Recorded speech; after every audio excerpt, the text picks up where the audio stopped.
Hello everybody, this is your girl Slick Vic. Welcome to Peace Toast and Jam. We are like a week away from Christmas. So I'm feeling all of the excitement, like the good butterflies in the stomach, the magic of Christmas, like all of that is just like pumping through my veins. I've got everybody's gift except for my boyfriend. So if you're listening to this, Javi, I'm sorry. But the reason why is because Javi, if you're listening to this, we decided that you're going to tell me exactly what you want and you haven't yet. And I've been on you about it and you haven't told me. So it might just have to be a last minute gift or it'll be like a bigger gift, but you'll get it after Christmas. So anyways, for everyone else listening, I hope you guys are all prepared for Christmas and excited about it. If you're traveling, safe travels. If you are, going to multiple places, just do your best to hit all the different houses, don't stress out too much, because I know how it can be. But with that, I wanted to talk about actually something that has nothing to do with Christmas, but this has been heavy on my brain. It's been heavy in my conversations with other people. It's actually within my household right now, and it all revolves around the feeling of stage fright or performance anxiety, to be really specific. And to be even more specific, what I'm going to be referring to is to competitions like in jiu-jitsu, MMA, martial arts in general, but we'll stick to jiu-jitsu, because if you are a long-time listener and if you know who I am, you know that I train jiu-jitsu, and I have had some competitions in the past, but I have really lacked on going full force with the competitions over the last year or two. And I'll tell you why in a second. But before I get to that and I talk about competitions and anxiety and all the things that revolve around that, if you guys haven't started following me here on YouTube, please hit the subscribe button, please share, please like, comment. I really try my best to get to the comments as much as I can. If you're not following me on other socials like TikTok and Instagram, Threads, I actually just joined Lemon 8. And I even joined Twitch, or signed up to start doing lives and stuff like that with that. I'm not a gamer, but I know that people go live on Twitch. So I'm really trying my best, specifically and especially because of the fact that TikTok could be and most likely will be banned in January. I'm trying to find other outlets to make sure that I am staying in contact with my audience. And if it does get banned forever, then we have other, social media sites that I can connect with you on. And please, please, please always share these episodes with whoever you feel would really benefit from hearing them or watching them if you're on my YouTube page. That is how I get out there. So thank you guys so much. Oh, and last but not least, I do have a Patreon. So if you guys are looking to support me in any way, whether you want to be a part of the community or just throw me your support, please check it out. There is a free Facebook group as well. So if you can't find it, it's just Slick Vic. I think it's Slick Vic Vibes on Facebook, but connect. Let me know you're there, all that good stuff. Let's get into it. Okay, so when talking about performance anxiety, I have competed as a white belt twice. I think I competed twice as a white belt. I don't think I competed as a blue belt at all, because that was when the whole pandemic happened. And then I came back and I was a purple belt and competed once as a purple belt. So I'm still a purple belt, no stripe purple. And my goal for this year coming up is to compete more, or at all. And to be honest with you, the reason why I haven't competed was for several reasons, but I would say the first big two ones. Number one, anxiety about it. I'm just gonna be so honest with you. Anytime I competed over those last, 3 times that I competed, I got so scared, so nervous, so anxious. I mean, if my comp was, let's say, in March and it's December now, I would already be going to bed every night with anxiety thinking about it. I would be worried myself sick, just terrible. And this is something that has been my entire life as a competitor in some way. I've been an athlete since a very young age, but the difference is in most of the athletic sports that I was in before, I was part of a team. So for instance, when I was on the soccer team, since I was 5 years old, I played soccer all throughout my childhood, Elementary, middle school, high school, I was on traveling teams. I did indoor, obviously summer leagues. Then I started trying out for the school teams. I made those. We were traveling, I would get anxiety and like the nervousness, but it wasn't to the extent as it is now for several reasons. One, I think the biggest reason is because I'm going out on my own. Like I'm competing by myself. I may be with teammates, or maybe it's like a team competition, but when you're going against another person, it's not like, you got your buddy on your arm and you're both taking down one person or two people at once. It doesn't work like that. You are 1v1. So the stress and the pressure to perform is a lot greater than, say, if you're on a soccer field with a bunch of your teammates. I did wrestle in high school, but I had just started my wrestling career as a sophomore in high school, and I did not get any matches during the year. So the ones that I did, I was doing on the weekends by myself with like my parents, and there was less stress. I don't even remember feeling that much anxiety going out there. I kind of was just like, this is the first time I'm doing it. So I didn't have a lot of pressure then. And then since then, I just really haven't had that pressure, that continuous pressure on me to perform. So now as a 36-year-old adult, when I think about it, I'm like, holy cow, like this is a lot. And I think a lot of that has to do with probably just, a little bit of confidence, a little bit of obviously fear, and the feeling that I don't want to let down people. I don't want to let down myself, but it's the nervous energy that is there. And a lot of people will also call this stage fright. So if you've ever been one to perform on a stage or have to speak in front of a lot of people and you get that like choke up feeling, it's also known as stage fright. Some people literally cannot speak in those moments. They freeze. Other people will just stumble over their words. They'll forget how to talk or what to say. You could start to sweat, tremble, not really be able to talk a lot. I mean, there's so many different things. But if we were to actually go through the overview of what stage fright is, according to Google, it's an anxiety and panic caused by the thought of performing. So exactly what I was just talking about. Now, as far as self-treatments go and what we can do, because this is what I really wanted to touch base on as far as what this podcast episode will be about, is, what can we do? How can we kind of overcome this? And this is honestly me speaking to me in a lot of ways, because I know if I am going to fulfill the goal that I have in 2025 to start competing again, I need to get over this performance anxiety. And I know it's not going to happen completely. See how I stopped there? Because I was like, gotcha. A lot of people listening or watching this will be like, it's not going to happen. No, meaning I am very self-aware and very logical about the fact that I am not expecting myself to be completely free of the nervous jitters, the anxiety, the panicky kind of feeling.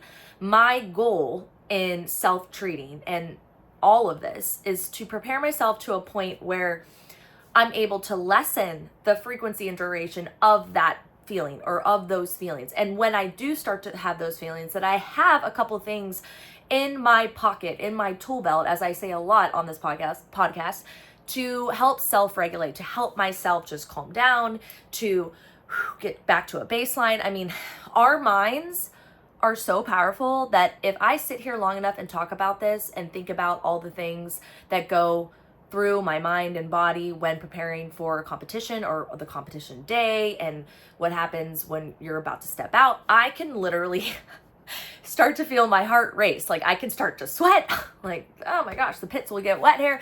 And I will start to get like all of those feelings. I can literally create that in my mind right now. So I know that if I can do that right now in a state of, there's nothing happening right now. I'm pretty chill. I'm sitting on a couch. You know what I mean? Like there's no threat here. But if I can create that in my mind, then I also know that I can create the opposite. And that is the whole key to all of this. And this stretches beyond what we're talking about right now. There are a lot of people that have anxiety over lots of other things. So this isn't just about performance anxiety. If you are following along this long and you're still listening and you're like, well, Vic, I don't even do jiu-jitsu. I don't compete, whatever. But if you do have anxiety over anything, then this could possibly be another way to help you get through your own personal anxieties regarding whatever it is in your life that gives you that anxious feeling. So if we're going to talk about some things you can do, let's just go down. It says, this one thing says, how can I reduce my performance anxiety? The first one is to take a deep breath. Relax. People overlook this so much because even as I was just talking about this, I don't know if you notice, if you rewind this and listen, you'll hear me start to talk faster and to not really skip a beat. And I wasn't really breathing a lot. Like even right now, to settle and take a breath feels so good. Like it's instantly calming me. And I have no reason to not be calm, but it does the trick. Like us breathing, taking those deep breaths, us relaxing, focusing on the breath. That is a huge, huge way to stop yourself from getting into a panic attack kind of situation. So breathing, doing breath work outside of the competition, and really learning to regulate your breath and to listen to your body and know when you need to take a step back and take a breath is really important, specifically when we're talking about performances. Number 2, remember your goals. Okay, so when your brain is starting to go into that like fight or flight mode or that really like high anxiety mode and you start to stress out of everything, oh my gosh, just imagine in your brain, visualize yourself doing what you are trying to do as far as your goal. Why are you wanting to compete? What is your goal in that? For me, it's for many reasons. One, I like being competitive. When I am going live in roles and I'm having fun with my friends training, and I'm asked to have a more competitive role, or maybe I just, we just start to be more competitive. I absolutely adore that. I love that. It feels more realistic, because then I feel like we really are fighting for our positions and the submissions. And gosh, in a real life situation, if I were to ever get attacked, it's like I'm fighting for my life. I enjoy that adrenaline rush. I enjoy having technique work under a lot of pressure.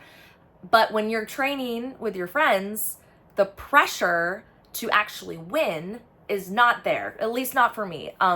Maybe when I was younger and my ego was a lot higher, yeah, I really just wanted to win all the time. But now it's not that for me. I enjoy learning the technique, using the technique, and flowing competitively more than just going all out like crazy mode. So the goals for me are to really just hone in on those skills. It's to practice my skills in a competitive way, but it's also to see what other doors open up for me as, I guess you could call me a jiu-jitsu athlete, someone who trains a lot. Now, to even be called a jiu-jitsu athlete, I feel like I would need to start to compete more and take it seriously. So this is a kind of bridge in my jiu-jitsu career, if you will. I mean, I have a lot of fun making content around jiu-jitsu. I adore that. I love making it fun and making it relatable and making people laugh on the internet, and inspiring others to join jiu-jitsu and to be a part of the community that is jiu-jitsu. But I also feel like the next level for me, and specifically because I am a purple belt, is to compete more and to put it out there that you can compete. If you're able to compete and you want to compete, you should do it. I truly do believe in that. So yes, those are a couple reasons why I want to do it. And it's really for myself, to be honest with you. It's not to show up other people that I can do it, as in I'm not doing this for anyone else other than myself. And that is a major goal for me, and I'm hoping that I can fulfill it this year. Next tip is ask yourself what's important now. So that I believe that kind of goes with the goal that we just talked about. But I think what's most important for me now is not to win, but to be exposed. I think I need that good old exposure therapy when it comes to competitions. And that could also help my anxiety, just thinking about it out loud. And it could help your anxiety as well around your own performance anxiety. So if you are one to be more of a perfectionist, or if you're in a competitive mode and you're like, I have to win, is winning more important than having the experience? Is winning more important than learning about yourself and realizing these are little things you can clean up? These are things that you can hone in on more. Or maybe, the importance is just to get out there. Like, what's most important to you? If you could reestablish that, in those moments when you're starting to feel the pressure kind of like hone in and boom, boom, boom, you know, just get really crazy in your brain and in your mind, maybe that'll help settle you down and be like, you know what? Yeah, I'm not here to be the best in the world. I'm here to show up and to walk on the mats and give it my best and to do my best that I can right now, today. And that's all that really matters, you know? Now, of course, there could be other reasons why you are performing or why you're doing what you're doing. When you are at an elite level, when you are at a level where there's maybe major rewards involved in the competition, I can see where the pressure can be a little bit more heavy. Let's say there's, you know, a money reward, a financial reward for you winning the competition. Sure, that could put a lot more pressure on you. But again, you take those breaths, you remember your goals, and then you go, okay, it's really important that I try my best to win this money. But if I don't, does it mean that I'm any less of a person? No. Of course, it can make the pressure a little bit more. Maybe that good stress is going to help you really fine tune your technique or whatever it may be. But it should, in my opinion, it shouldn't be like a life or death situation in your brain of like, if I don't win, I'm like a loser in all ways, you know? And I know we can think that about ourselves. So I just want to kind of put it out there that no matter what happens on stage or when you're performing in any way, you're still amazing. And the fact that you went out there and you tried it and you did your best in the moment with what you could do says a lot about you. So there's that. Number 4, feel the anxious feeling and then let it go. So I had heard that anxiety and that like nervous feeling is the same feeling that we get when we're really excited. And I'm going to tie it into this because when you're really pumped about something. So I was talking about Christmas right before all this, right? And I'm so excited. I'm like, oh my gosh, I can't wait. Wah! And I get those little butterfly feelings. I don't know if you remember when I said that. I get that same feeling, but it's turned into anxiety. And the only difference is it's more of a negative feeling or a worried feeling than an elevated, almost anticipating, joyous feeling. And so I feel like I feel the feelings. I feel if you can kind of start to separate those two and also realize that this is just me excited and nervous, but also, anticipating, and you can kind of switch it into more of an exciting feeling, it could help eliminate that, like negative anxiety feeling. But also with all that, the more that you just kind of push it away, as in you just try to ignore it or say like, stop feeling like that, you know, a lot of times that can just prolong it and make it worse than if you were to just claim it like, this is me feeling nervous, this is me feeling anxious, and to not make yourself feel guilty or shameful about it, you know, like there's none of that with it, none of that. But you just go, okay, so I'm feeling this way.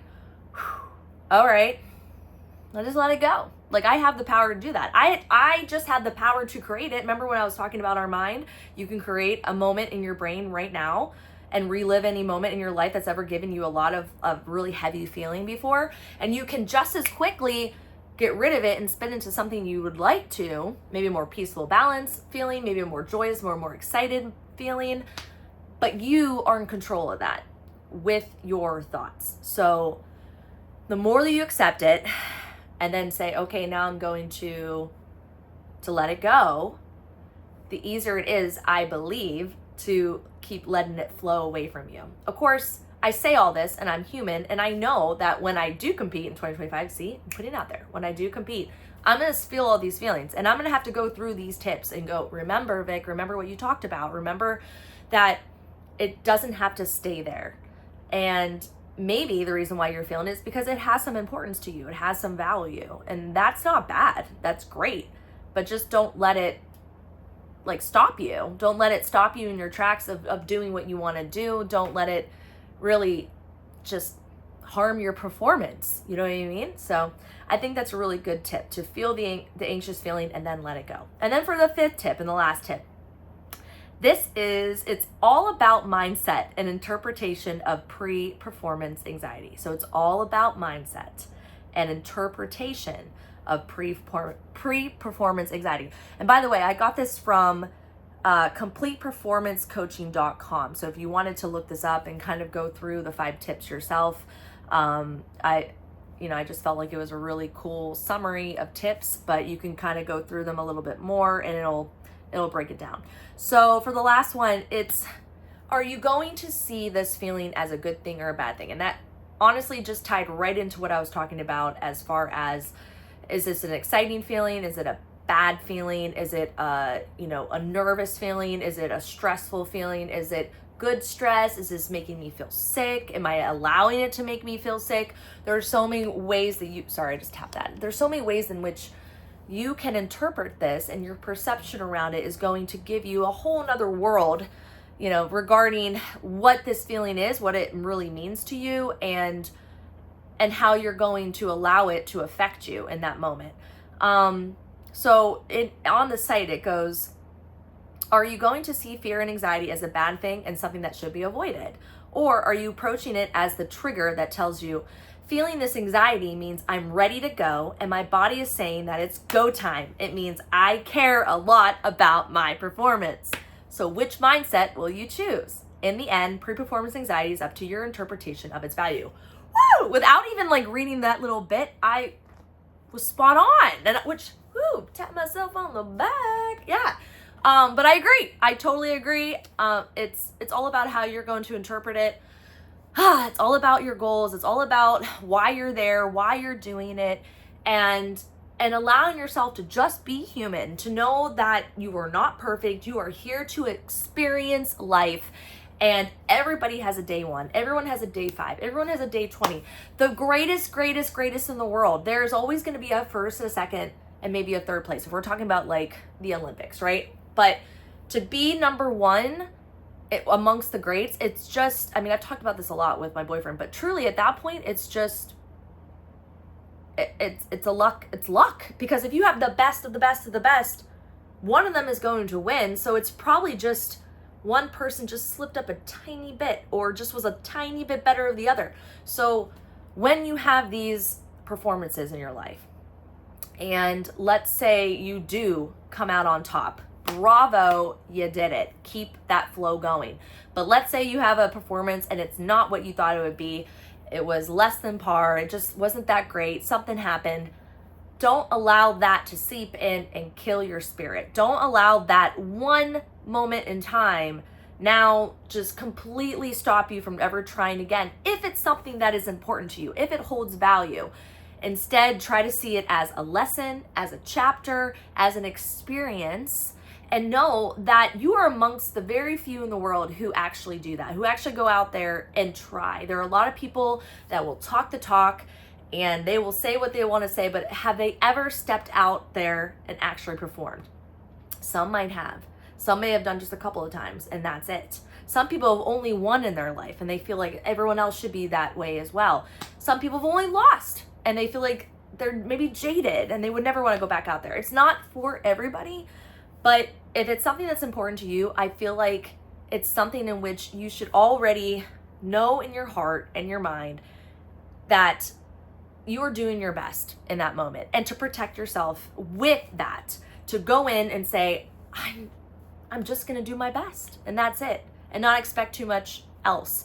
Obviously, once you start to grow and you get into those higher levels, like I was talking about earlier, if there are other awards, there's opportunities, if there's paths that are available to you, if you were to succeed and perform at the optimal level that you're wishing to, I can see where the stress might be a little higher. I can see where the anxiety might be a little bit more of an indicator that you really gotta just hone in on your skill and your technique, whatever it may be. But don't allow that to label you, to say that you are a good or bad person, that you are a good or bad athlete or performer in any way or shape or form. It's a skill in itself. I have talked to a lot of different people that have competed, and I would say everyone that I've ever talked to has had anxiety or nervousness or stress regarding it. And these are people that are very, very talented individuals. So it's not just for people that are day oneers or super new to it. I'm sure if we were to interview some of the top athletes or performers out there, just think about, musicians and singers. I'm sure they still get super nervous before they step out on stage. And those people are out there by themselves for hours. So it happens to everybody. You're human. It's okay. Take a breath, remember your goals, remember your why, and know that nobody's perfect. We're all human. We all have a heart that beats, and we're just out there doing our best. And in the moment, if we come up on top, awesome. Celebrate, keep that flow going. If you don't, awesome. Celebrate, keep that flow going. Doesn't matter each way, whatever happens, you did it. So anyways, I hope these different ways of coping and self-treating and self-regulating yourself when you're having performance anxiety helps you in your own life. And it could be as simple as giving a speech, a speech in front of people, whether it be through, a webinar kind of performance or in front of people on a stage. It could be anything. So hopefully these little tips help you. If you feel as though it could help someone else, please share. Please, just send a little link or send them this way or that way to my podcast. That's the way I get out there, and that's the way I keep helping people. So thank you guys for your time. I am about to go do some more content creation. So head on over to my different social media sites if you'd like to see that. But with that, I'll leave you. I hope you have an amazing morning, a beautiful afternoon, and a lovely evening whenever you listen to this or watch it. I will talk to y'all soon. Bye.